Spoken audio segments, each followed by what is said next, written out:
कुछ अहम बातचीत, कुछ बड़े सवाल। विकसित यूपी बैठक झांसी जल्द आ रहा है। और कहां चले गए वो जो ह्यूमन राइट्स वाले लोग हैं? क्यों पूरे वर्ल्ड की सेना नहीं पहुंच रही बांग्लादेश? 6 वर्ष की बच्ची के साथ उसे जिंदा जलाया जाए, इससे ह्यूमन राइट्स हर्ट नहीं होते क्योंकि वो हिंदू की बच्ची है? एक क्रिकेटर के पीछे पूरा बांग्लादेश खड़ा हो गया, वहां इतने हिंदू मर रहे हैं सर। सब हिंदू एक साथ नहीं खड़े हुए, सारी पार्टियां एक साथ नहीं खड़ी हुई, ये पीड़ा है क्योंकि मरने वाला हिंदू है सर। अगर किसी और धर्म का मरने वाला होता ना तो किसी को कोई तकलीफ नहीं होती। आप पत्रकार बन के चुप बैठे रहे, ऐसे नहीं होता। मुझे फील होता है कि जितना भी सनातनी है वो सब मेरा है और उसका दर्द मेरा दर्द है। और भगवान ने शायद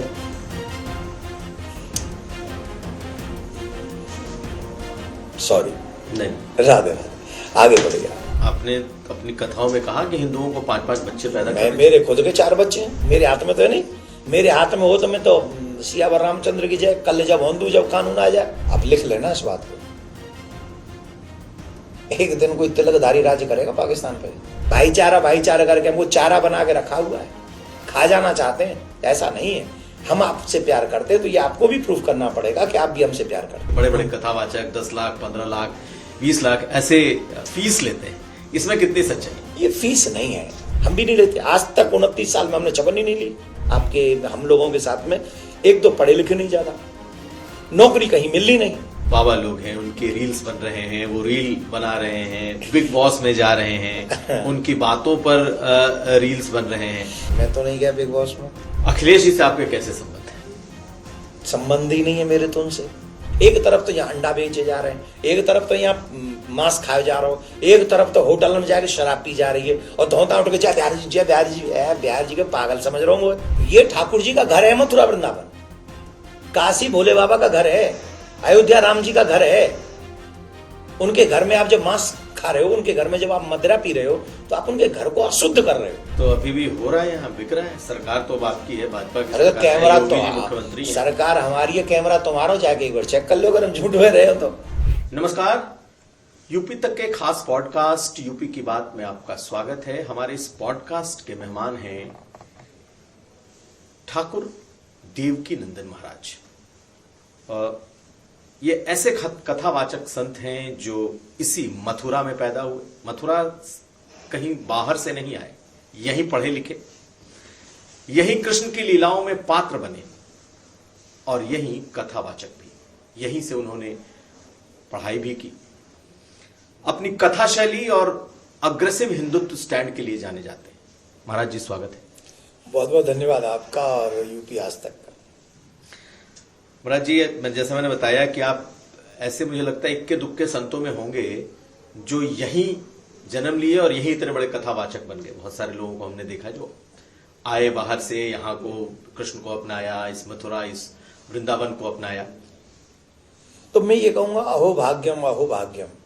हमारा तो ये भाग्य है कि या ब्रज में जन्म भयो और यहीं हमें साधु संतन को लाड प्यार मिलो और माँ के पेट में जब ही थे ब्रज की ब्रजवासीन की कन्हैया की विशेष लीला को सुनते रहे। वाई को ये फल है कि आज देश विदेश में जहाँ जाते हैं वहाँ हम ठाकुर जी के लीलाओं का गायन करते हैं। शायद उसकी वजह से ठाकुर जी ने इतनी कृपा करी है कि आप जैसी विभूतियों के सामने हम बैठे। महाराज जी, आप कृष्ण लीला के पात्र बनते रहे जी। कैसा था अनुभव? क्या था वो अनुभव? वो नहीं होता तो ये नहीं होता। आज भी आप देखेंगे, आज क्योंकि समय बहुत बदल गया है हमारे समय से, जिस समय हम थे तो मतलब भगवान श्री कृष्ण का जो स्वरूप है, राम जी का जो स्वरूप है, लक्ष्मण जी का जो स्वरूप है, उसे आप भगवान से कम नहीं मानते थे। पूरी जनता जो थी, इवन जो स्वामी जी होते थे, जो उनके रक्षक होते थे, जो उनके ग्रुप के मालिक होते थे, तो वो भी साष्टांग दंडवत करते थे। बड़े बड़े तपस्वी जिनको भगवान का साक्षात्कार हो रखा था, वो लोग भी साष्टांग दंडवत होकर उनको प्रणाम करते थे जब हम लीला में रहे।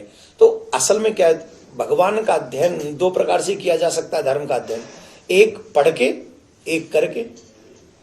तो बाई करेक्टर आप अगर जब पढ़ उसको कर रहे हैं अपने जीवन में, तो मुझे लगता है पढ़ने से ज्यादा इफेक्टेड होता है कि जब आप मंच पे उसको उतार रहे हैं, तो जब सब समझ में आती है कि आपके सामने कौन क्या बोल रहा है। आपके अगर आप राम है तो सामने रावण खड़ा हुआ है, अगर आप कृष्ण के रूप में है तो उस समय कंस खड़ा हुआ है। तो पूरी भागवत आपके सामने, पूरी रामायण आपके सामने उस समय चल रही होती है, जो आपके दिमाग में है, दिल में है। और फिर उसे कॉन्टिन्यूसली जब 10-15 साल आप करते हो, तो वो आपकी रग रग में बस जाती है और वो अध्ययन स्वाध्याय सब कंप्लीट हो जाता है। तो आपने कृष्ण के पात्र को जिया कृष्ण लीलाओं में जी। तो क्या यही वजह रही कि आप कथावाचक हो गए? ये वजह रही, या देखो एक बात समझ लीजिए, आप पत्रकार बनेंगे ये आपने डिसाइड नहीं किया है, ये सब फिक्स है। ठाकुर जी ने डिसाइड करके भेजा है कि आप बनेंगे, ठाकुर जी ने डिसाइड करके भेजा है हम बनेंगे, हम कथावाचक ही बनेंगे। उनको जो जो काम हमसे करवाने हैं उनके लिए हमारा निर्णय उन्होंने किया है कि ये जाएगा। आपसे ये काम करवाना है कि क्वेश्चन एक से एक ऐसे प्रश्न कर रहे हैं जो सामने वाला कांपता रहे, इसके लिए आप ही को बनाया है। ये भैया हम लोगों को सूट कर ले, इसके लिए इनको बनाया है। तो we are selected by lord Krishna, हम उनके द्वारा सिलेक्टेड है, हम अपने आप से कुछ नहीं है। तो मुझे लगता है कि जब मैंने प्रारंभ की थी कथा, उससे 1.5-2 साल पहले तक मैंने नहीं प्लान किया था कि मैं कथा करूंगा, लेकिन एकदम से ऐसा यू टर्न आया कि नहीं, यू लीव हियर, उसे छोड़ दो और ये करो, और करने लग गए। और आज देश विदेश में ठाकुर जी, आप थोड़ी 29 साल हो गए, आप 29 साल पहले का भारत सोचिए और आज का भारत सोचिए। देश विदेश में करते हैं। आपने बीए अंग्रेजी में किया, स्नातक किया अंग्रेजी में जी। तो एक कथाकार भी हैं, अंग्रेजी से आपने शिक्षा दीक्षा अपनी उच्च शिक्षा ली है। कितना आपको इसका फायदा असर आपको दिखता है? ये जो इंटरनेट से हम लोग एजुकेशन सिस्टम ले लेते हैं और इंटरनेट से जो हमें जानकारी मिलती है वो पूर्णतः नहीं होती है। और मुझे लगता है आज के आधुनिक युग में हम लोग जो बहुत सारी चीजें, आज के जो धार्मिक लोग बनते हैं या जो धर्म के विषय में जान रहे हैं, वो इंटरनेट से ज्यादा जान रहे हैं। तो मुझे लगता है कि आप उस पर उतना बिलीव मत करिए जितना आप कहीं जाके उसको कहीं कह दें और वो बात सच ना हो। तो ऐसी कई चीजें हैं जो मेरे विषय में इंटरनेट पे गलत डाली गई हैं, और जब मैं सच बोलता हूं तो कोई मानने को तैयार नहीं। I have never been to school. अच्छा जी, हु इज बिलीव मी? आप स्कूल ही नहीं गए? I have never been to school. Now you say. तो कहा तो ये जाता है कि आपने अंग्रेजी में अच्छी शिक्षा ली। ये लोग, पर आप मुझे देख के कह रहे हैं कि मैं शिक्षक नहीं हूं, मैं शिक्षित नहीं हूं, आप कहेंगे? बिल्कुल नहीं, कोई कह ही नहीं सकता, तभी तो किसी ने लिख दिया कि मैं अंग्रेजी से हूं। I am not against any language, but I love my mother language, Hindi, Sanskrit, मुझे उससे प्यार है। तो मैंने अपने गुरु के सानिध्य में रह के, सानिध्य में सब अध्ययन किया है, और totally God gave me what ever I have. मेरे पास जो कुछ है वो मेरे भगवान ने दिया है। जरूरी नहीं कि आप लोग अच्छे व्यक्ति सिर्फ स्कूल जाके ही बनेंगे। कितने लोग जा रहे हैं स्कूल, सब बन गए क्या? अब इसका मतलब ये नहीं मैं स्कूल जाने के लिए मना कर रहा हूं, इंग्लिश मीडियम स्कूल जाने नहीं, एजुकेशन हम सबको लेनी चाहिए, लेकिन सब कुछ वही नहीं है। कुछ ठाकुर जी बनाकर भेजते हैं, तो ये ठाकुर जी ने बना के भेजे हमको। तो अंग्रेजी के लिए आपको अलग से कोई पढ़ाई नहीं करनी पड़ी, कोई कोर्स नहीं? जब मैं स्कूल ही नहीं गया तो उसके बाद आप क्या करेंगे? You can talk with English, you can talk in Hindi, you can talk in Sanskrit. तो कैसे सीखा आपने ठाकुर जी? रामायण की एक चौपाई, शंकर भगवान मां पार्वती को एक बात कहते हैं, हे पार्वती, संसार में न कोई मूर्ख है न कोई ज्ञानी है, बोले व्यास महेश तब ज्ञानी मूढ़ न कोई, जो जस रघुपति करहि सो, सो ती छिन सो होय। मैं थोड़ा सा यह मिस्टेक कर रहा हूं 1-2 चीजों में, पर अर्थ इसका यही है कि इस संसार में न कोई ज्ञानी है न कोई मूर्ख है। भगवान जिसको जिस समय जैसा बना देते हैं वो व्यक्ति वैसा ही बन जाता है। आपने देखा हो बड़े बड़े पहुंचे हुए लोग गलती कर बैठते हैं और एक क्षण में नीचे जाते हैं, और कोई बहुत बहुत जिससे कोई पूछता ही नहीं, एक क्षण में कुछ ऐसा होता है कि वो फिल्म स्टार बन जाता है, कि वो टॉप स्टार बन जाता है, कि वो दुनिया उसकी जय जयकार करने लगती है। आपको उदाहरण चाहिए, मैं दोनों उदाहरण दे सकता हूं। वो बेचारी कुंभ के मेला में माला बेचे वाली मोनालिसा। आप जान गए, आप कितने बड़े चैनल में काम कर रहे हैं, वो बेचारी माला बेच रही मेला में, और आज आपके मुंह से उसका नाम निकल रहा। और मैं कथावाचक हूं, मुझे पता है, नाम तो पूरा नहीं पता, लेकिन वो पता है कि एक कैरेक्टर ऐसा हुआ वहां। तो किसकी वजह से वो हुआ बताइए? उसके भाग्य में वो था तो उसे कुंभ भेजा गया, कुंभ में उसकी आंखों की प्रशंसा करवाई गई और वो जग जाहिर हो गई, प्रसिद्ध हो गई। नाम तो कुछ नहीं थी ना, बेचारी माला ही बेच रही थी। अब किसकी कृपा से? भगवान की कृपा से। और कितने लोग रात दिन लगे हुए, हमारा भी नाम हो जाए, लोग हमें भी पहचान जाए। कैमरा चल रहे हैं, पीछे चल रहे हैं, आगे चल रहे हैं, ऊपर चल रहे हैं, नीचे, कोई पूछ ही रहा है। यस अपयस विधि हाथ, सब कुछ भगवान के हाथ में है। मैं ये पॉडकास्ट कर रहा हूं, चलेगा कि नहीं आई डोंट नो। आप तो इसी भाव से आए होंगे कि टॉप क्लास का जाना चाहिए, अब चलेगा कि नहीं ये तो भगवान ही जानता है। ये आप सच मानिए, यश देने वाला परमात्मा है, अपयश देने वाला परमात्मा है, किसी के हाथ में कुछ भी नहीं है, ये पक्की बात है। तो ये तो हो गई अननोन की बात, जो कुछ नहीं था वो नोन हो गया।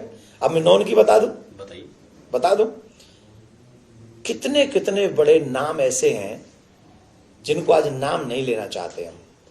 बेल भी मिल जाए, इतना ऐसा नाम, बड़ा बवंडर वाला नाम, महाराज उनके आश्रमों में आप घुस नहीं सकते,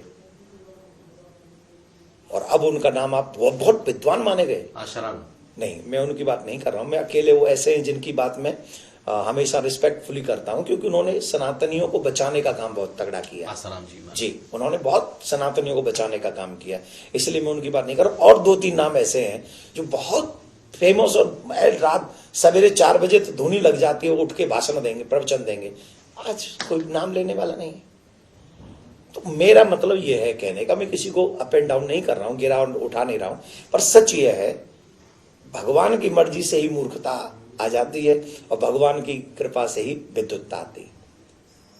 कई बार बहुत बड़े बड़े पत्रकार गलती कर जाते हैं टीवी चैनल लाइव, और हर दिन बोल रहे हैं, और पढ़ने में किसी चीज को कुछ पढ़ जाते हैं, और फिर उनकी मिमिक्री होती रहती है। लेकिन आपने अभी बात की अप एंड डाउन की, स्टार की, तो अभी आपने एक बयान दिया था कथा में, और उसके बाद ये बहुत ज्यादा विवादित भी हो गया, और उस पर बहुत चर्चा भी हो गई, शाहरुख खान का बयान। आपने केकेआर में जो मुस्तफिजुर रहमान, जो जिसे उन्होंने अपने इसमें लिया था, उसके बाद आपने सवाल उठाए कि आखिर उन्होंने क्यों किया, जबकि बांग्लादेश में हिंदुओं के साथ ऐसा हो रहा है, और उसके बाद तो ये पूरे विवाद का विषय बन गया। क्या कहेंगे? इसे आप विवाद क्यों कह रहे, संवाद क्यों नहीं कह रहे?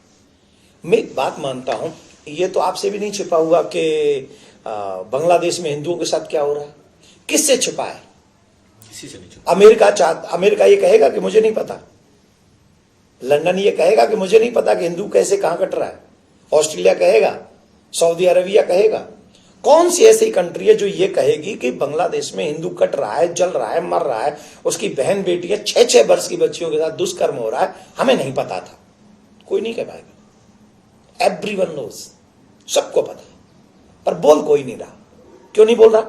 मरने वाला हिंदू है, और हिंदू को मरने के बाद किसी को कोई कष्ट नहीं है वर्ल्ड वाइज। हिंदू कहीं मर जाए, हिंदू कहीं जल जाए, हिंदू कहीं कट जाए, किसी को कोई तकलीफ नहीं। आप ऐसी बात क्यों कह रहे हैं? क्योंकि लोग तो मुद्दे उठा ही रहे हैं, बांग्लादेश से लेकर भारत में उठा रहे हैं ना, भारत में अब उठा रहे हैं ना, भारत की सनातनी तो उठाएंगे ही। और कहां चले गए वो जो ह्यूमन राइट्स वाले लोग हैं? क्यों पूरे वर्ल्ड की सेना नहीं पहुंच रही बांग्लादेश?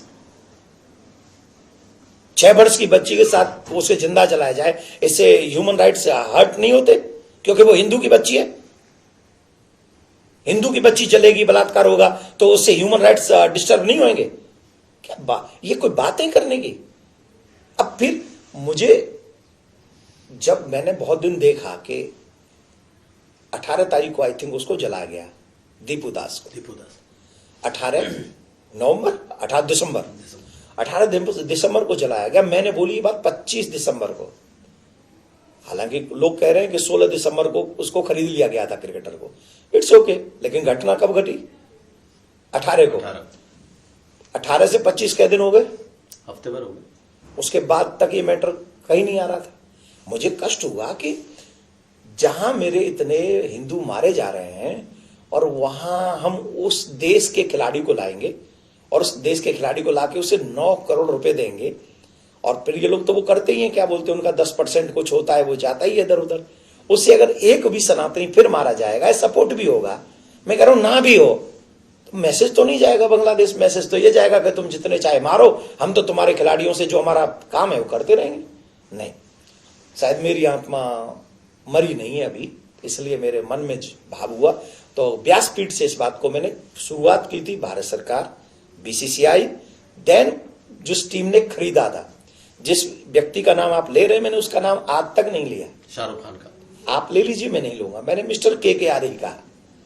मैंने कहा मिस्टर KKR, अगर आपकी संवेदना हिंदुओं के साथ में है, इस देश के साथ में है, तो आपको उस खिलाड़ी को बाहर करना चाहिए, क्योंकि बहुसंख्यक हिंदुओं के इस देश ने आपको स्टार बनाया है, उन्हीं ने तुम्हें जो है इस टीम का मालिक भी बनाया है, और वही सामूहिक जो इनकी बहुसंख्या जहां है वहां अल्पसंख्यक है और वो मारे जा रहे हैं। उनके साथ आपकी संवेदना होनी चाहिए। उस देश का कोई आदमी हमारे टीम में ना हो। लोग खड़े हो गए, सनातनी इकट्ठे हो गए, सनातनियों ने जवाब दी, मांग लिया, और सब लोगों ने ऐसी मुहिम चला दी, व्यासपीठ की लाज रख ली। सब लोग अपने एक व्यासपीठ पर बैठे हुए व्यक्ति के साथ खड़े हो गए, और मैं तो धन्यवाद दिया फिर बीसीसीआई को कि उन्होंने जो बात व्यासपीठ से उठी, उन्होंने उसका रिस्पेक्ट किया, आदर किया, और वो आज खिलाड़ी नहीं खेल रहे। आपने चूंकि KKR कहा और टारगेट पे शाहरुख खान थे, आपको लगता नहीं कि बीसीसीआई को ही नहीं करना चाहिए? नहीं, मैंने तो शुरुआत वहीं से की। मैंने तो बीसीसीआई से कहा कि उसको खिलाड़ी को बाहर करो, और फिर रखा किसने? अच्छा चलो रखा, और किसी टीम ने उसको लिया नहीं। लिया किसने? शाहरुख खान। क्यों लिया? क्या आपको नहीं लग रहा था कि 2024 से हिंदू मारे जा रहे बांग्लादेश में? 2024 से कितने हिंदू मर गए आप गिनती नहीं कर सकते, कितने लोग मार दिए गए कोई गिनती नहीं कर सकता, कोई बता नहीं सकता। तो जब इतने लोग मर गए तो हमारे खुद से भी तो संवेदना। क्यों बोलेगा देवकीनंदन, क्यों बोलेंगे आप, क्यों बोलेगा थर्ड? मेरी टीम में मेरी चॉइस है कि मैं किसको लूंगा, तो मेरी भी संवेदना होनी चाहिए।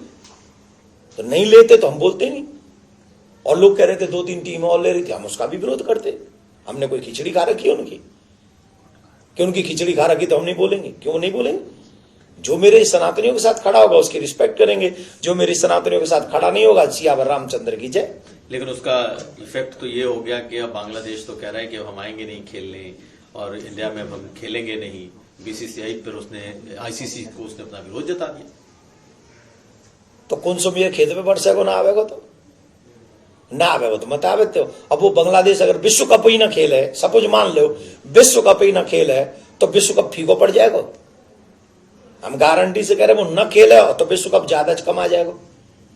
हालांकि हम ये नहीं चाहते, हम बिल्कुल नहीं चाहते, क्योंकि हम खुद क्रिकेट के लवर हैं। अच्छा, आप क्रिकेट फैन हैं? हाँ, मैं फैन हूं, मैं बहुत, मुझे क्रिकेट पसंद है, मैं खेलता भी हूं। और आपने देखा होगा सनातनी क्रिकेट लीग हमने कराई भी है, इन फ्यूचर भी आपको खिलवाएंगे। तो क्रिकेट से मुझे प्रेम है, क्योंकि बचपन से वही गेम के विषय में सुना है, तो खेले भी हैं। पर हम नहीं चाहेंगे कि वो न खेले। एक मैसेज था पर्सनली, क्योंकि विश्व कप ऑल ओवर वर्ल्ड का एक टूर्नामेंट है, IPL हिंदुस्तान का टूर्नामेंट है, और यहां हम अपने निर्णय अपने आप लेंगे। यहां का निर्णय हमें हमारे सनातन को ध्यान में रखते हुए करना चाहिए। वर्ल्ड वाइड जो हो रहा है उसमें हम लोग इंटरफेयर नहीं कर सकते। तो आप इस बात से खुश हैं कि आपकी बात को की एक मुहिम बनी, तवज्जो मिला, और आज वो जो आप चाहते थे वो हुआ? नहीं, मैं खुश इस बात से हूं कि सनातनियों की भावना का ध्यान रखा गया। मैं खुश इस बात से हूं कि जो बांग्लादेश में सनातनी मारे काटे जा रहे हैं, उस बांग्लादेश को पता चला कि हम यहां करेंगे तो हमारे खिलाड़ियों को भी वहां झेलना पड़ेगा। ये इस बात से खुशी है मुझे। मेरी जीत क्या है जीत, आपकी जीत क्या है जीत? सनातनियों की जीत ही हम सबकी जीत है। इस देश की जीत में ही हमारी जीत छिपी है। इस देश की जनता बची रहे, इसमें हमारी जीत छुपी है। मेरी और आपकी तो इंडिविजुअल है। एक और बात मैं बता दूं सर आपको, एक अच्छी बात पता है क्या हुई? इस बात के लिए मैं बांग्लादेश का थैंक यू बोलूंगा, बांग्लादेश का थैंक यू बोल रहा हूं। एक क्रिकेटर के पीछे पूरा बांग्लादेश खड़ा हो गया, समझ रहे? एक क्रिकेटर के पीछे पूरा बांग्लादेश खड़ा हो गया। वहां इतने हिंदू मर रहे हैं सर, सब हिंदू एक साथ नहीं खड़े हुए, सारी पार्टियां एक साथ नहीं खड़ी हुई। ये पीड़ा है, क्योंकि मरने वाला हिंदू है सर। अगर किसी और धर्म का मरने वाला होता ना तो किसी को कोई तकलीफ नहीं होती, कष्ट नहीं होता, फिर वो कष्ट होता, सॉरी, अगर किसी अन्य धर्म का व्यक्ति होता था। आपकी आंखों में आंसू आ गए? सर, मैं लोग समझते हैं कि हम पॉलिटिक्स करते हैं, हम पॉलिटिक्स नहीं करते, हम धार्मिक व्यक्ति हैं, हमारा मन अपने सनातनियों में है। मुझे क्या मिलेगा? मेरे तो 4 दुश्मन ही बनेंगे। पर अगर मैं अपने ही सनातनियों के काम नहीं आ सका, अपने धर्म के काम नहीं आ सका, तो मेरा जीवन किस काम का? हमें तो क्या हम है? अब कल्पना करिए उस समय की, उस मां पे क्या बीती होगी कि एक लड़की को खींच रहे हैं 15-20 और वो ये कह रही है प्लीज एक एक करके आप समझ रहे हैं, नहीं तो मर जाएगी ये।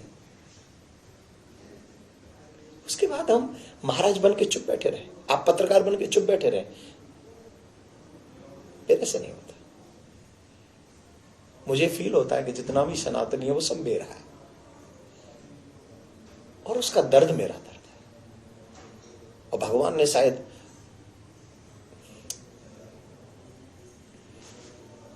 सॉरी नहीं, राधे राधे, आगे बढ़ गया।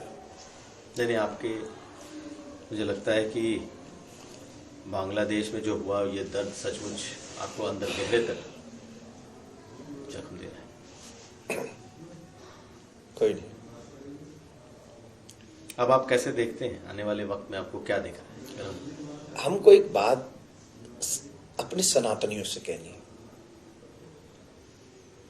आप अगर अपना भविष्य देखना चाहते हैं ना, अफगानिस्तान देखिए, पाकिस्तान देखिए, कश्मीर देखिए, बांग्लादेश देखिए। हम किसी को मारने की बात नहीं कर रहे हैं, किसी को भगाने की बात नहीं कर रहे हैं, लेकिन हमारे साथ क्या होने वाला है वो भविष्य को थोड़ा सा तो चिंतन करिए। आप थोड़ा सा चिंतन करिए। आप मेरी बात पे बिलीव मत करिए, मेरी चिंता को आप मत समझिए, लेकिन आप थोड़ा चिंतन करके अपने आस पड़ोस में देख तो लीजिए कि आपकी दशा क्या हुई है। जहां आप कम हैं वहां आप कितने हैं और कैसे हैं, और जहां आप अभी ज्यादा हैं वहां तो मैं ऐसा व्यवहार नहीं कर रहे अल्पसंख्यकों के साथ जैसे अन्य हो रहा है, लेकिन जब हम अल्पसंख्यक इस देश में हो जाएंगे, जिस तरीके से आने वाला समय बता रहा है हमको, जो गणनाएं होती हैं वो बता रहे हैं कि हम लोग कम हो जाएंगे, फिर हमारे साथ भारत में क्या होगा। और मैं तब आपसे भी ये पूछना चाहूंगा, तब संविधान बचेगा क्या इस देश में?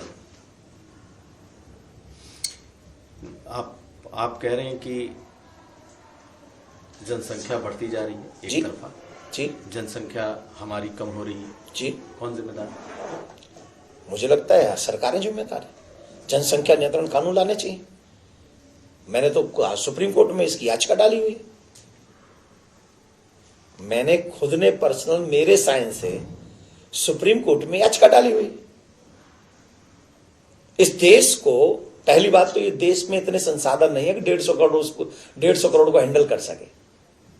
ठीक है, कितने भी नौकरी दे लो, कितना भी कुछ भी कर लो, 150 करोड़ हैंडल नहीं होने वाले, और आने वाले समय में सिर्फ 150 करोड़ नहीं रहने वाले। अगर हम बात करें इसी तरह के भाव की तो हम लोग 200 करोड़ भी क्रॉस करेंगे, फिर कहां जाएंगे? ये तो आपने अपनी कथाओं में कहा कि हिंदुओं को 5-5 बच्चे पैदा करने, मेरे खुद के 4 बच्चे हैं। आप बोलो, कई लोग मुझसे कहते हैं कि उन पे खुद पे तो कुछ नहीं है, हम पे तो 4 है भैया। तुम झूठो, तुम जान के नहीं आते, पूरी जानकारी करो। ये देश तभी तक सुरक्षित है जब तक हिंदू बहुसंख्यक है, ये बात समझ लो। और मैं इसका मतलब ये नहीं मुसलमानों से विरोध कर रहा हूं, इसका मतलब ये है कि मैं हिंदुओं की चिंता कर रहा हूं।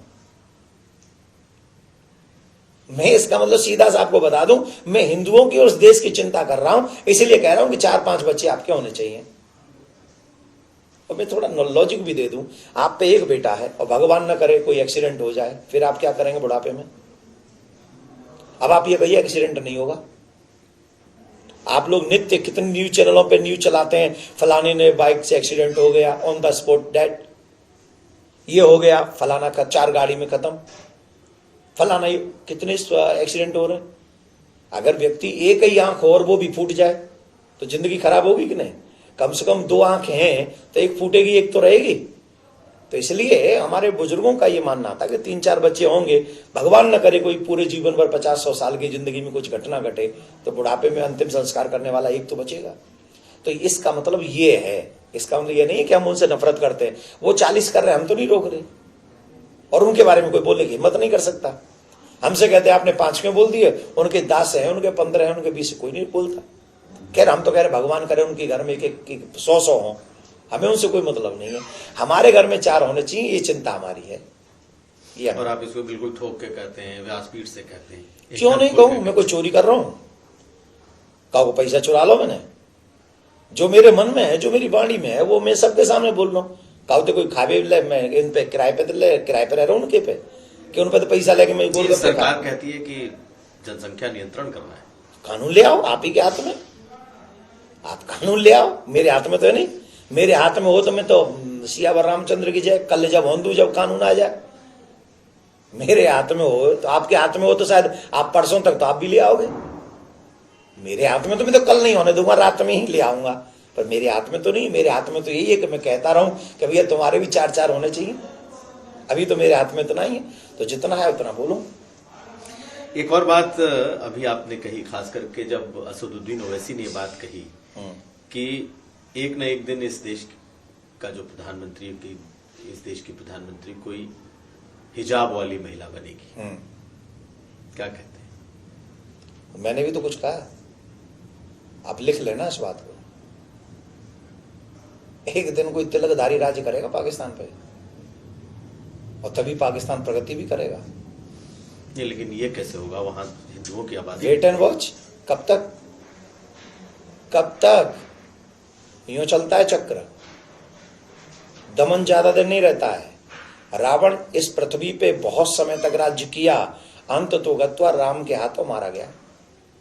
कंस ने बहुत सताया, अंत तो गत्वा मारा गया। एक उदाहरण देता हूं हिरण्यकश्यप का, हमारे ग्रंथों में आता है। वरदान थे हिरण्यकश्यप को, न दिन में मरू, न रात में मरू, न घर में मरू, न बाहर मरू, न धरती पे मरू, न आकाश में मरू, न अस्त्र से मरू, न शस्त्र से मरू, न नर से मरू, न नारायण से मरू, और 12 महीनों में से किसी महीने में भी नहीं मरू। सर फिर मरे गो, फिर मर गो। तो फिर जी कौन से खेत की, सियावर रामचंद्र की जय। ये क्या करेंगे? तिलकधारी राज्य करेगा, वेट एंड वॉच।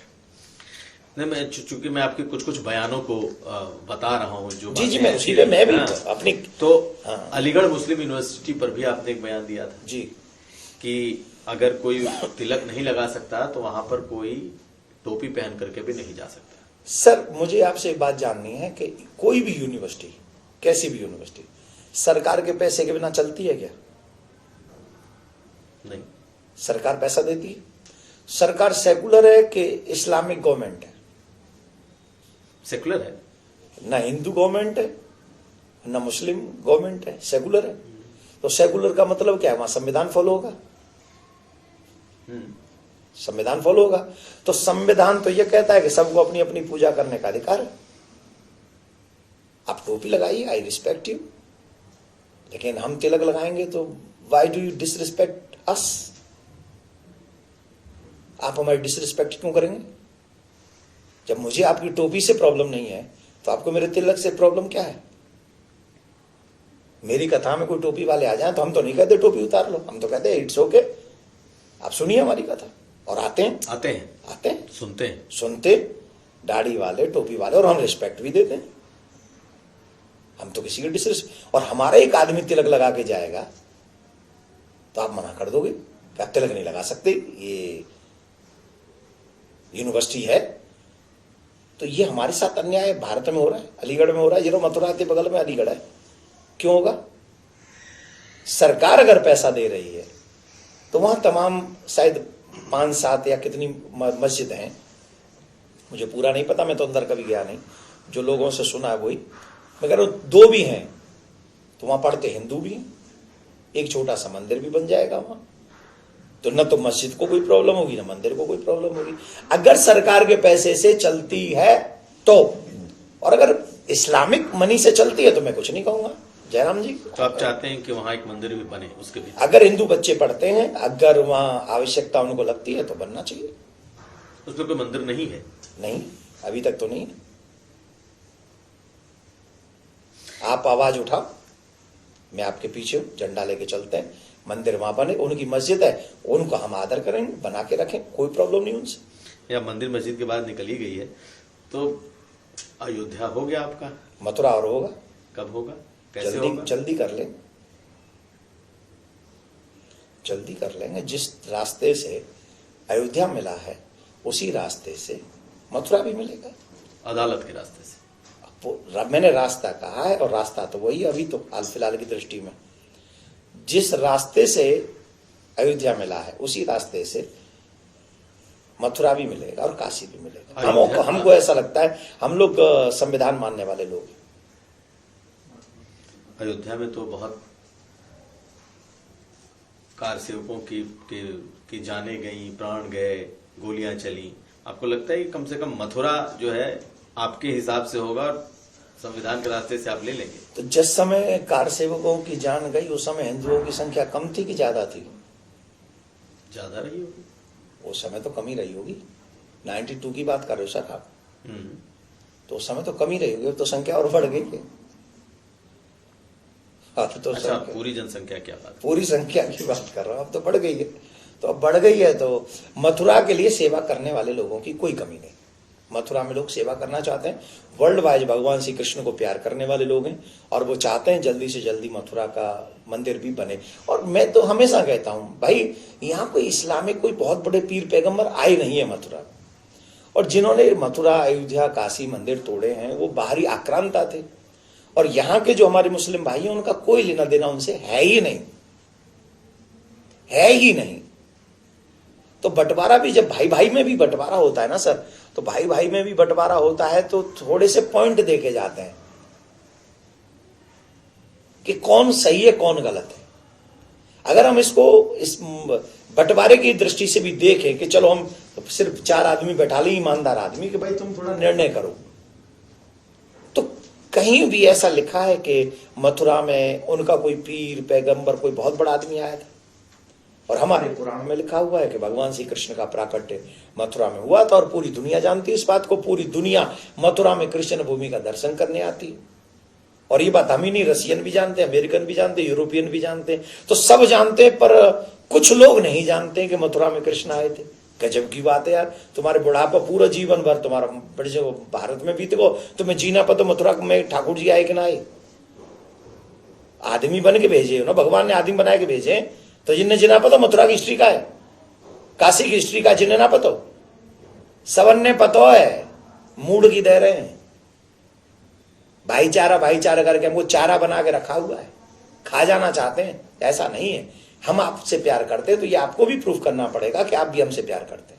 तो कोई संवाद की गुंजाइश है इस मुद्दे पर? आपको लगता है? मैं तो आप ही को रख लेता हूँ मैं आपसे पूछ लेता हूं, मिडिल मैन आपको बना लेता हूँ। सर आप उनकी बात कर लीजिए, जितनी जगह वो छोड़ेंगे मथुरा में, जितनी जगह छोड़ेंगे काशी में, उससे 10 गुना ज्यादा। भाई हम तो शांति चाहते हैं, 10 गुना ज्यादा जगह जहां वो कहेंगे वहां दे देंगे। जगह ही चाहिए ना, स्थान की बात है। वहां कोई पीर पैगंबर आपकी आस्था का तो प्रतीक है नहीं वो, तो आपकी अगर वो बात है तो 10 गुना ज्यादा जगह दे देंगे। आपने इस मुद्दे में एक वाद भी कर रखा है कि जो ठाकुर जी हैं, जो भगवान कृष्ण की मूर्तियां हैं, वो बकायदा आपका कहना है कि वो जामा मस्जिद की सीढ़ियों में नीचे केसर देव जी की छवि विराजमान है, आगरा की जामा मस्जिद की सीढ़ी के नीचे। ऐसा मेरा नहीं, जानते किसका? माजर आलमगिरी। किसने लिखी है?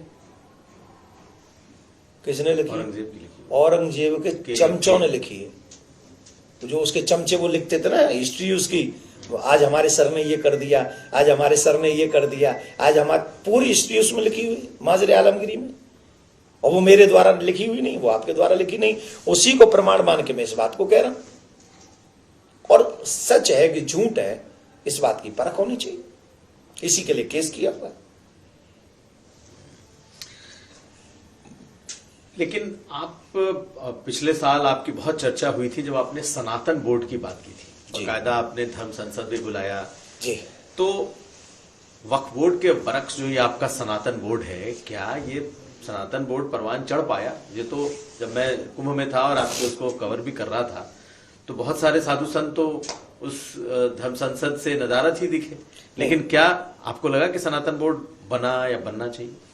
आपने जिस धर्म संसद की बात आप कर रहे हैं 27 जनवरी 2025 एक धर्म संसद हुई दिल्ली में 16 नवंबर 2024, राइट। दोनों धर्म संसदों में हमने सनातन बोर्ड के माध्यम से यही कहा था कि सनातन बोर्ड बनेंगे तो गुरुकुलम बनेंगे, मॉडर्न गुरुकुलम, साइंस विद सनातन।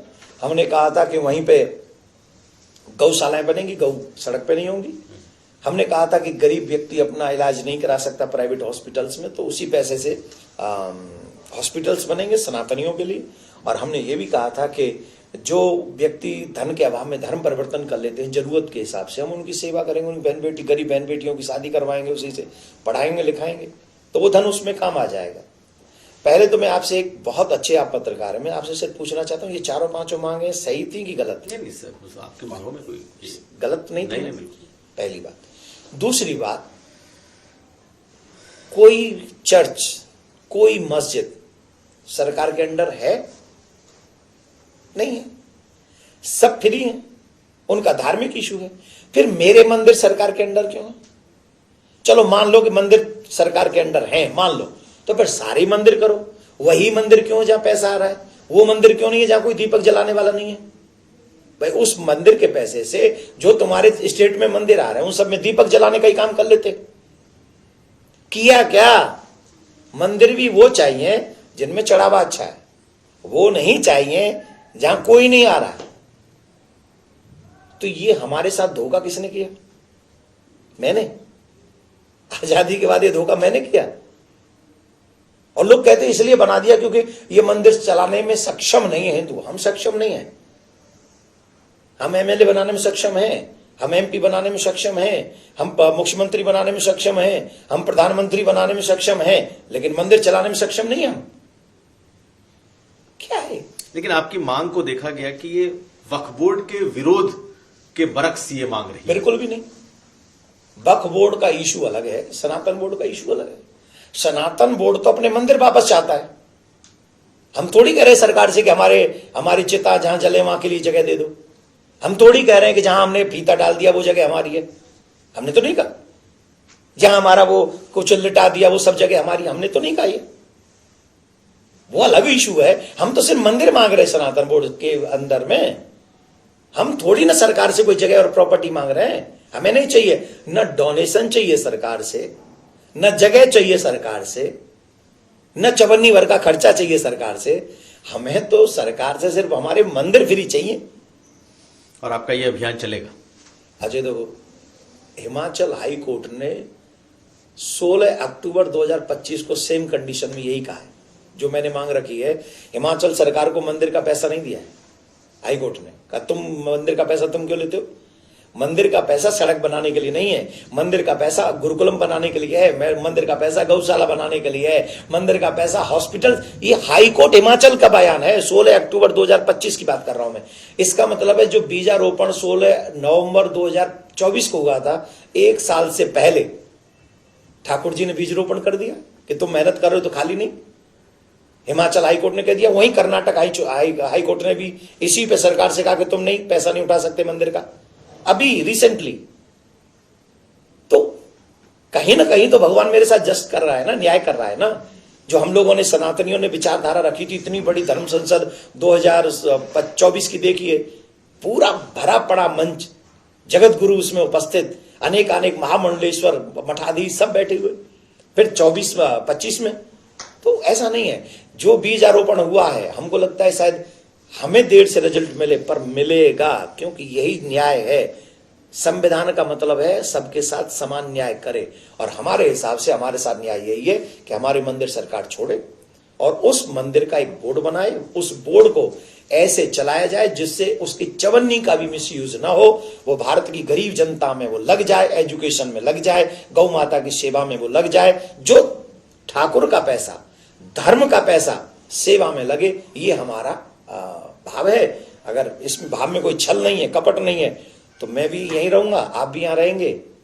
हमको लगता है एक दिन कामयाब होंगे और सफल होगा। हमने सनातन बोर्ड की बुक लिखी है, क्यों चाहिए, कैसे चाहिए, उसका रिजल्ट क्या होगा, वो आप पढ़ लेंगे एक बार तो आपको पता चलेगा कि आई एम नॉट रॉन्ग। नहीं, यू आर नॉट रॉन्ग।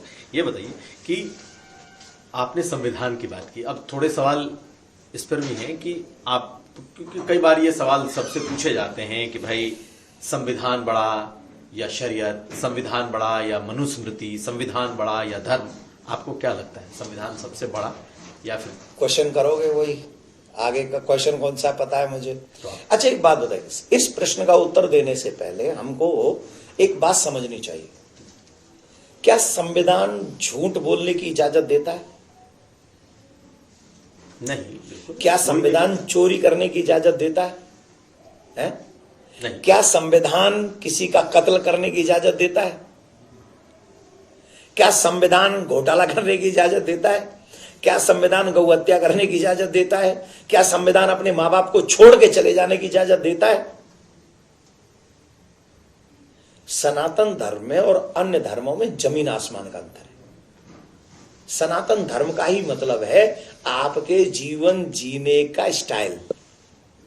जिसको संविधान में कानून का दर्जा दिया गया है वो सब के सब रूल ऑलमोस्ट 99% वो मेरे धर्म में है। और मैं जब इस देश में रहूंगा तो यहां का रूल अलग है, जब भारत जाऊंगा तो वहां का रूल कहीं अलग, जाऊंगा कहीं अलग कंट्री में, अमेरिका, कनाडा, इंग्लैंड, कहीं वहां का संविधान अलग है। तो यहाँ के संविधान के अनुसार मैं वहां काम नहीं कर सकता, वहां के यहाँ अनुसार यहां नहीं कर सकता, लेकिन मेरा धर्म तो एक ही। मैं यहां रहूं धार्मिक और वहां अधर्मी तो नहीं बन सकता, नहीं बन सकता ना। इस दृष्टि से अगर आप देखेंगे तो हर व्यक्ति को अपने अपने धर्म का पालन करना चाहिए, और विशेषकर सनातन धर्म में कोई भी इलीगल काम नहीं। अगर सनातन फॉलो कर लें, मैं कहता हूं 99% 9 पॉइंट इस देश की जेलें खाली हो जाएंगी सर, 99%। अब धर्मात्मा राजा नहीं रहे, धार्मिक राजा नहीं रहे, धार्मिक ऑफिसर नहीं रहे, क्या होगा? घोटाले होंगे, चोरी होगी, सड़कों में घोटाले हो जाएंगे, विमानों में घोटाले हो जाएंगे, फाइलों में घोटाले हो जाएंगे। क्यों? क्योंकि वो धर्म को नहीं जानते। और हमारे शास्त्र कहते हैं धर्मो हतो हतवंती धर्मो रक्षित रक्षिता, save your religion then religion will save you. आप जब झूठ नहीं बोलेंगे तो धर्म आपको बचा लेगा। जब आप घोटाले नहीं करोगे, चोरी नहीं करोगे, किसी की हत्या नहीं करोगे, धर्म आपको बचा लेगा। और यही संविधान बचाने का काम करता है। तो एक दृष्टि से देखा जाए संविधान और धर्म दोनों एक दूसरे के पूरक है, कोई बड़ा छोटा नहीं। धर्म धर्म है, धर्म है, पर क्योंकि हर कंट्री का एक अलग संविधान होता है, हर एक रूल होता है, लेकिन हमारी दृष्टि से सनातन जो है वो श्रेयस्कर है। और संविधान को हमें हमारा धर्म सिखाता है। एक बहुत अच्छी बात बता दें, हमारा धर्म ये भी कहता है तुम जिस कंट्री में रहते हो उस राजा के द्वारा बनाए हुए नियमों का पालन करना तुम्हारा धर्म है। ये सिखाता है मेरा धर्म। और ऐसा कोई कौन सा धर्म सिखाता है मुझे बता दीजिए, आप बताइए। मेरा धर्म ये सिखाता है जिस राजा के राज्य में आप रहते हो और उस राजा ने राज्य को चलाने के लिए कोई रूल रेगुलेशन बनाए, उसे फॉलो करना तुम्हारा धर्म है। बोलो, ये ठीक है, इससे बेस्ट होगा। लेकिन अभी कुछ दिन पहले एक घटना घटी थी, आपने देखा होगा, इटावा में भागवत कथा थी। हाँ। और दलित या यूं कह लें कि यादव बिरादरी के लोग थे जो उस कथा को कह रहे थे, व्यासपीठ पर बैठे थे। और वहां पर चुटिया काट दी गई, तमाम तरह की ऐसी चीजें हुई जो कि मुझे नहीं लगता कि इंसानियत के दायरे में आप उसको कहेंगे कि ये चीजें हैं।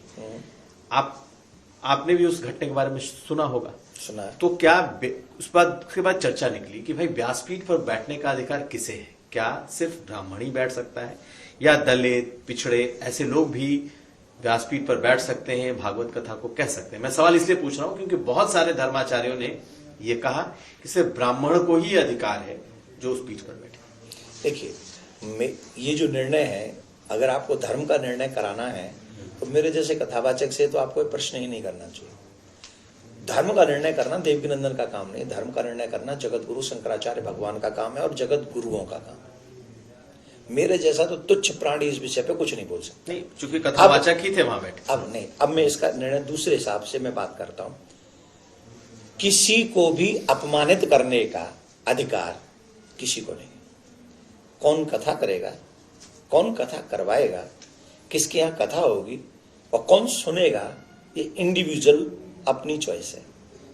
तो इंडिविजुअल किसी को अच्छा लगा उन्होंने उनको बुलाया, किसी को मैं अच्छा लगता मुझे बुलाया। अब वो मैं कह रहा हूं वो सुन रहा है, इसमें इंटरफेयर किसी को करने की जरूरत नहीं। और किसी भी, मैं तो यादव समाज का नहीं, किसी भी समाज के सनातनी का अपमान सनातनियों को आज नहीं करना चाहिए, कभी भी नहीं करना चाहिए। मैं मानवता के इसको मानवता को नहीं मानता हूं कि आप जो किसी का अपमान करें, चोटी काट दें। चोटी कोई सब रख सकते हैं, चोटी एक जगह मैंने भी पढ़ा था कि कोई चोटी काटने की बात कर, नहीं। हम सनातनियों को इस समय एकत्रित होना चाहिए, चोटी सब रखें, तिलक सब लगाएं। और तिलक के लिए तो हम लोग गालियां भी खा रहे हैं। कई लोग तो हमको कह रहे हैं भड़काने वाला काम करते हैं। यार तिलक लगाने में भड़क जाएंगे हम। व्यासपीठ पर भी सब बैठे। ये निर्णय मैंने क्या कहा, जगत गुरुओं का है। इसमें जिसमें मैं असक्षम हूं बोलने में, और मैं आपके माइक पे एक्सेप्ट कर रहा हूं इस बात को कि ये निर्णय देने का काम मेरा नहीं है। ये बड़े जो धर्माचार्य, जो हमारे जैसे पॉप होते हैं क्रिश्चियनों में, जो वो कहेंगे वो आखिरी निर्णय होगा।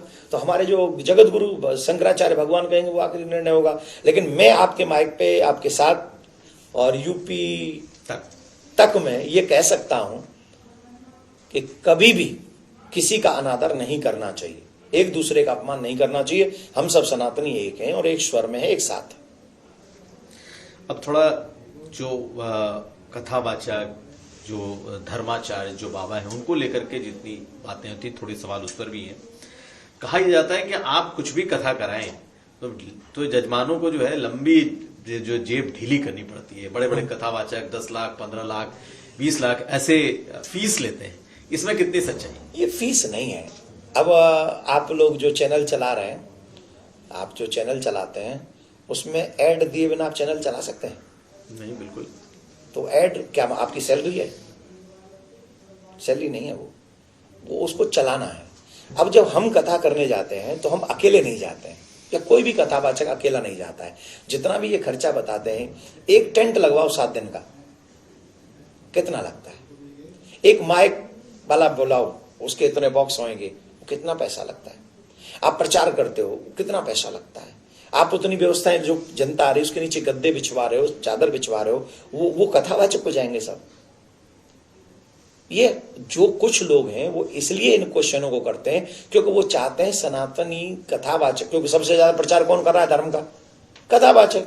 तो सबसे पहले तो इनको बदनाम करो, इनको बदनाम करो ना। जब ये बदनाम हो जाएंगे, लोगों की श्रद्धा कम होगी, लोगों की श्रद्धा कम होगी तो हिंदुत्व अपने आप खतरे में आ जाएगा। तो उन लोगों की वो मेंटलिटी एक उठाई गई सोशल मीडिया पे, और उसको जो व्यक्ति छोटी कथाएं भी कर रहे हैं, खर्चे तो वहां भी हो रहे हैं 10, 20, 50 हजार, 1 लाख के। कौन सा ऐसा काम है जो बिना पैसे के होता है? महाराज नहीं लेंगे। कितने महाराज ऐसे जो चवन्नी नहीं लेते कथा करने की? हम भी नहीं लेते। आज तक 29 साल में हमने चवन्नी नहीं ली। लेकिन मेरे संग जो म्यूजिशियन आ रहे हैं, वो ट्रेन में जो टिकट ले रहे हैं, वो गाड़ी जो आ रही है उनमें डीजल चल रहा है, वो भैया आप सेटिंग कर दो कि रेलवे वाले टिकट फ्री दे देंगे और गाड़ी में डीजल वाले फ्री डाल देंगे, और ये म्यूजिशियन वाले बेचारे फ्री, इनके घर इनके भी बच्चे हैं। ये ऐसे ऐसे म्यूजिशियन है भाई साहब आपके, हम लोगों के साथ में।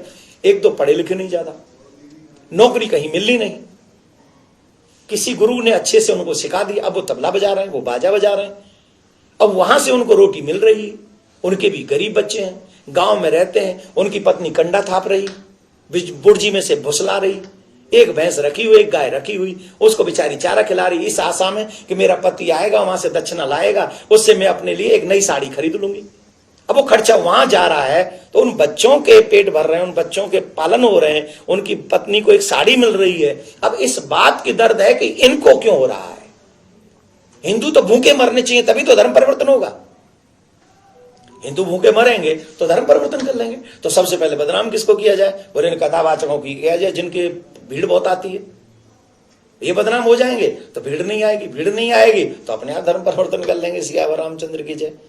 तो आप लोग जाने अनजाने में ऐसे लोगों का क्वेश्चन उठा के उनका हिस्सा बन जाते हो आप लोग। आप बता दो, हम तो बिल्कुल नहीं कथा करें। हमारी ट्रेन फ्री करवाओ, हमारी फ्लाइट फ्री करवाओ, डीजल पेट्रोल पंप फ्री करवाओ, टेंट फ्री करवाओ, लाइट फ्री करवाओ, कैमरा फ्री करवाओ।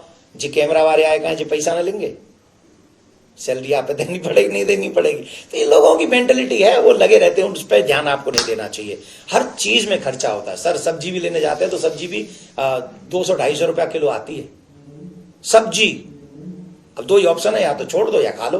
और खाओगे तो फिर 200 रुपया तो देने पड़ेंगे बेचारे। नहीं, एक चीज और है, कुछ सवाल इसलिए ले रहा हूं क्योंकि आजकल जो ट्रेंड है, जितने बाबा लोग हैं उनके रील्स बन रहे हैं, वो रील बना रहे हैं, बिग बॉस में जा रहे हैं, उनकी बातों पर रील्स बन रहे हैं।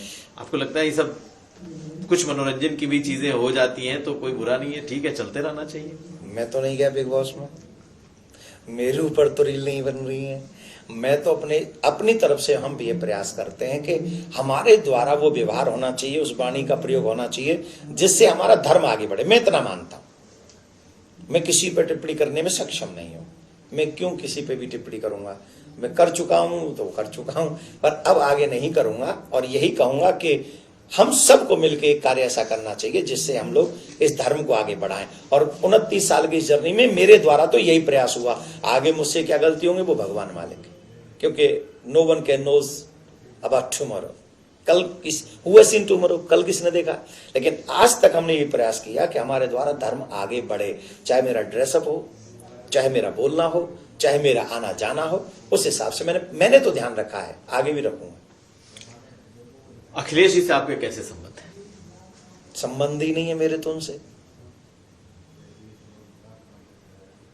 मेरे संबंध ही नहीं। कभी मुलाकात हुई? हाँ, मुलाकात मेरी 2-3 बार हुई उनसे। अब मुलाकात तो आपसे भी होगी, इससे पहले तो मैं कभी मिला ही नहीं था। तो मुलाकात तो उनसे मेरी 2-3 बार हुई, एक बार नहीं हुई। उनसे मेरी मुलाकात एक बार उन्हीं के निवास पे हुई थी। गए थे मिलने आप? मैं ही गया था उस समय, और मैं मिला भी मेरा ही काम था कोई, शायद यहाँ कोई ब्राह्मण बच्चे की कोई ऐसी घटना थी जिस बच्चे को निवेदन करने गया था मैं। तो उनके किसी बहुत क्लोज व्यक्ति से मेरे संबंध थे, तो मैंने कहा यार एक बार निवेदन करना है। वो बड़े शहर से मिले मुझे, मैंने उनसे निवेदन किया, उन्होंने मेरा काम कर दिया। तो वो थैंक यू। एक बार उनके ही कोई जानकार थे, उनका कोई गृह प्रवेश था, उसमें मैं गया था, वहां भी वो आए हुए थे।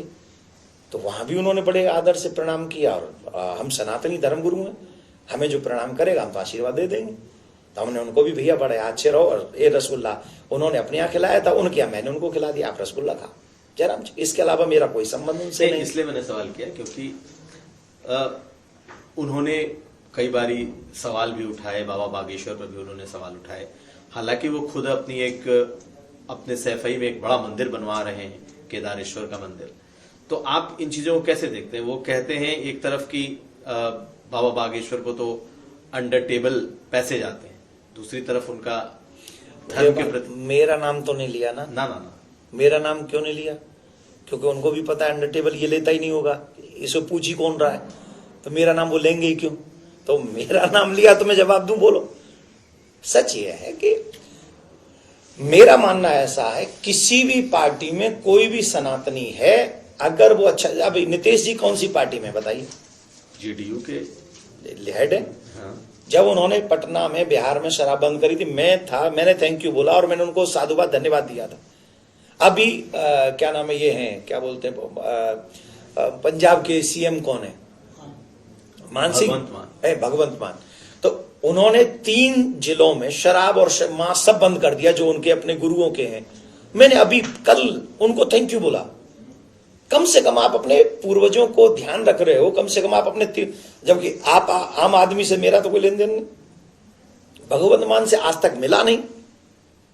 और शायद भगवान नहीं जानता कि शायद इन फ्यूचर क्या होगा, पर मुझे लगता भी नहीं मैं मिल भी पाऊंगा उनसे। अब मुख्यमंत्री बड़े आदमी है वो, तो मेरा तो कोई उनसे संबंध नहीं। पर मैंने उनको कल थैंक यू बोला कि कम से कम आपको अपने गुरुओं की याद तो आई। मैं तो यही चाहता हूं कि हर भारत का हर एक तीर्थ कम से कम मांस मदिरा से मुक्त हो जाना चाहिए। तीर्थ पवित्र होंगे तो हमारे यहां आने वाले लोगों की भावनाएं देवता भी सुनेंगे। देवत्व तीर्थत्व तब जगेगा जब उसकी पवित्रता हम बना के रखेंगे। एक तरफ तो यहाँ अंडा बेचे जा रहे हैं, एक तरफ तो यहाँ मांस खाए जा रहा हो, एक तरफ तो होटल में जाके शराब पी जा रही है, और धोता उठ के जय बिहार जी, जय बिहार जी। बिहार जी के पागल समझ रहा हूँ तुम, हवाल तेरे ऐसे बिहार जी मान लेंगे? रात को यहाँ बैठ के शराब पी लें और सवेरे जाके बिहार जी मंदिर में चले जाए, बिहार जी माने वो? दिख रहा ना है रात में कहा करके आए हम तो यही चाहते हैं कि जितने बड़े तीर्थ हैं कम से कम वो शराब मांस मुक्त होना चाहिए। और जो इन काम को करेगा उनको हम थैंक यू बोलेंगे, धन्यवाद बोलेंगे। हम पे तो इतना ही है। मांसाहार के खिलाफ आपका इतना गुस्सा दिखाई दे रहा है, बहुत बड़ी तादाद है जो मांस खाती है हिंदुओं में भी। जब खाए ना तो तीर्थ छोड़ के तो खा सकते हैं। भाई साहब, आपके घर में कोई कचरा डाल जाए, आपको कैसा लगेगा? जवाब दीजिए आप मुझे। नहीं, मेरा सवाल दूसरा था। नहीं, मैं उसी पे आ रहा हूं। बिल्कुल खराब लगेगा। खराब लगेगा ना। वैसे ये ठाकुर जी का घर है, ये ठाकुर जी का घर है। मथुरा वृंदावन, काशी भोले बाबा का घर है, अयोध्या राम जी का घर है। उनके घर में आप जब मांस खा रहे हो, उनके घर में जब आप मदिरा पी रहे हो, तो आप उनके घर को अशुद्ध कर रहे हो। जैसे आपको अच्छा नहीं लगेगा कि अब मेरे घर में कोई कीचड़ डाल जाए, वैसे ठाकुर जी को भी अच्छा नहीं लगेगा कि आप यहां बैठ के शराब पिए, मांस खाएं। आप घर में खाइए पिए, अपना जो कर रहे हैं। आपको वैसे तो नहीं करना चाहिए। आप मांस खाते हो, कितने जीव कटते हैं।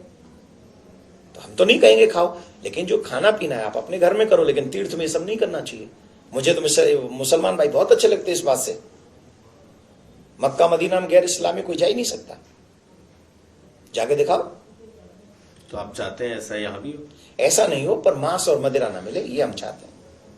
मांस और मदिरा किसी भी तीर्थ में नहीं होना चाहिए। और मेरा दिल का दर्द है, इससे कोई मैं ऐसा नहीं है कि कोई मुझे कोई प्रेशराइज कर रहा है इस बात को बोलने के लिए। मेरे दिल का दर्द है। मैं नहीं चाहूंगा कि मेरे ठाकुर जी के यहाँ कोई मांस खाए, मदिरा पिए। ब्रज है ये 84 को, उसके 84 लाख योनियों के चक्कर काट खत्म कर देता है। उसको हम उसको नहीं बचा सकते तो हम काहे के ब्रजवासी हैं? काहे के ब्रजवासी हम? हमारा तो दर्द है भैया, हम तो किंग है। तो अभी भी हो रहा है, यहाँ बिक रहा है। सरकार तो अब आपकी है, भाजपा की अरे सरकार है, कैमरा योगी जी तो मुख्यमंत्री है। सरकार हमारी है, कैमरा तुम्हारा। जाके एक बार चेक कर लो, अगर हम झूठ में रहे हो तो। सरकार हमारी, सरकार बहुत अच्छे अच्छे काम भी कर रही है, उनके लिए धन्यवाद देते हैं। जो अच्छे काम कर रहे हैं, राम मंदिर बना हमारी सरकार ने बनाया, और बहुत सारे बड़े बड़े काम हमारी सरकार ने किए। और हमारी सरकार ने अभी मांस मदिरा मुक्त वृंदावन नहीं किया, ये बात हम कह रहे हैं। हमारी सरकार है, पर 2-3 काम अभी हैं जो हम मथुरा में मंदिर बन जाए ठाकुर जी को, इसी सरकार से आशा है। और कोई आएगी तो उनसे थोड़ी ये आशा भी नहीं कर सकते। बहुत शुक्रिया, बहुत धन्यवाद आपका। बहुत बहुत धन्यवाद, आपने बहुत वक्त लिया। तो हमारे साथ थे ठाकुर देवकीनंदन जी महाराज, और जिस अपने विचारों के लिए जाने जाते हैं, आज के इस खास पॉडकास्ट में उन्होंने खुलकर अपनी बातें रखी। फिर नए पॉडकास्ट में किसी नई शख्सियत के साथ मुलाकात होगी। तब तक हमें दीजिए इजाजत। देखते रहिए।